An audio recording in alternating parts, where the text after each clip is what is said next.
is approved right here. Experience, service, and accessibility. That's how WSFS has become the largest locally headquartered business lender in the region. We're WSFS Bank, and we stand for service. How can we help your business grow? To learn more, visit WSFSbank.com. Member FDIC. Headlines you can't get through your day without. On Power 101.7. Well, Hurricane Ida made landfall near Port Fortune, Louisiana, just before noon local time Sunday afternoon as a powerful Category 4 storm with winds of 150 miles an hour. 16 years to the day after Hurricane Katrina devastated the region as it moved through southeastern Louisiana before heading into Mississippi. Ida, just ripped through coastal communities in Louisiana with some residents of Jean Lafitte on the roofs waiting for rescue boats. And people from other flooded communities also calling for help. At least one death in the town of Prairieville was blamed on the hurricane. Ida left all the city of New Orleans and more than 1 million people in Louisiana overall without power as of early this morning. Power supplier Entergy said that the only power in New Orleans was coming from generators. Barges broke free due to Ida, with one that got loose hitting a bridge in the town of Lafitte, and the Mississippi River was experiencing a rare phenomenon of a reverse flow. Ida was so powerful that more than 12 hours after it made landfall, it was still a Category 1 hurricane with winds 75 miles an hour early this morning in southern Mississippi. Gosh. So, thoughts and prayers going out to, everyone down south in Louisiana, Mississippi, and in surrounding areas. So, we always talk about, we got to move to Florida or we got to move down south, know. New Orleans is another big destination for people, and then it's like the hurricane season just is devastating down there. We have our problems here like on the East Coast where we are, but down there the hurricane seasons is just constant. Like during, worrying about what's coming up. A U.S. drone strike blew up a vehicle on Sunday that American officials said was carrying, quote, multiple suicide bombers from ISIS-K, Afghanistan's Islamic State affiliate, before they could attack Kabul's airport, where the ongoing evacuation of Americans and at-risk Afghans continues. An Afghan official said 3 children were killed by the drone strike, and the U.S. said it's aware of the reports that there were civilian casualties and is assessing the results. The targeted strikes comes after 13 U.S. service members and dozens of Afghans were killed in a terrorist attack last week outside of Kabul airport by ISIS-K, and 2 days before the U.S. is set to end its 2-week-long airlift. Meanwhile, the U.S. State Department released a statement signed by some 100 countries, as well as NATO and European Union, saying they'd received the assurances from the Taliban that people will travel with travel documents will still be able to leave the country after the U.S. completes its withdrawal. Oh, okay. So they're saying once we're out, if you got your travel documents, you're still going to be able to leave. Wow. So we'll definitely be watching, that whole situation.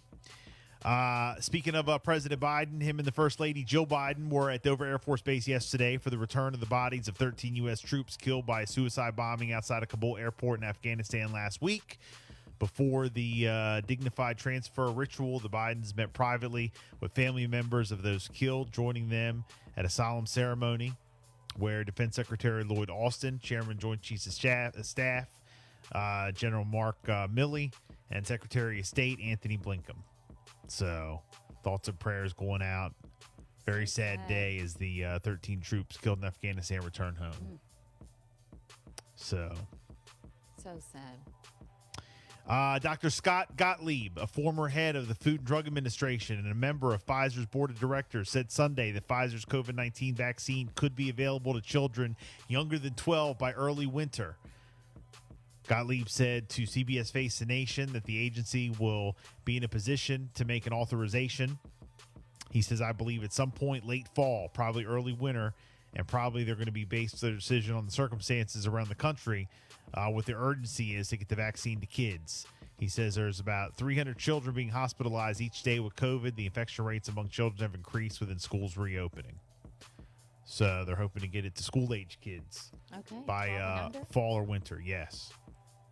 And a 2-week-old wildfire continued to move closer to Lake Tahoe on Sunday, with residents on the California side of the Tahoe Basin ordered to evacuate. A forest supervisor for El Dorado National Forest said yesterday evening of the Caldor fire, today it let loose. The wildfire was just 19% contained after burning nearly 245 square miles. The fire managers have pushed back the project date for full containment from early this week to September 8th. Meanwhile, California's Dixie Fire, the second largest in state history, was 48% contained, about 65 miles north of the Calder fire. So, very sad what's going on with the wildfires out west.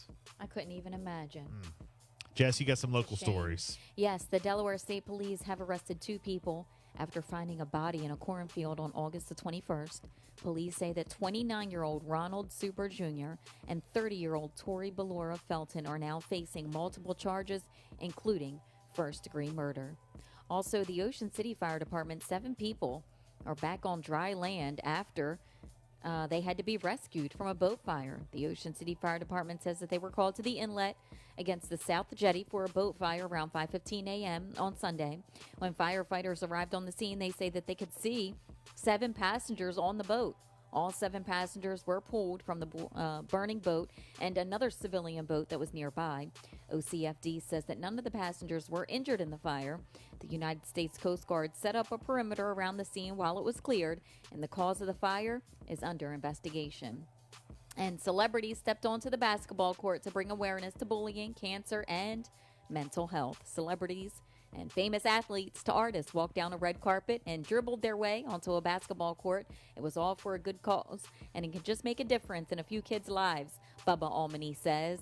I know that we're going to impact so many. He was the event organizer, and he tells us that he hopes to continue to do this tradition every single year and continue to bring this to the community and bring the community together. Well, look, T.O. was there. Right? We were there. Bubba Almany came through. Fernando Guerrero. Look.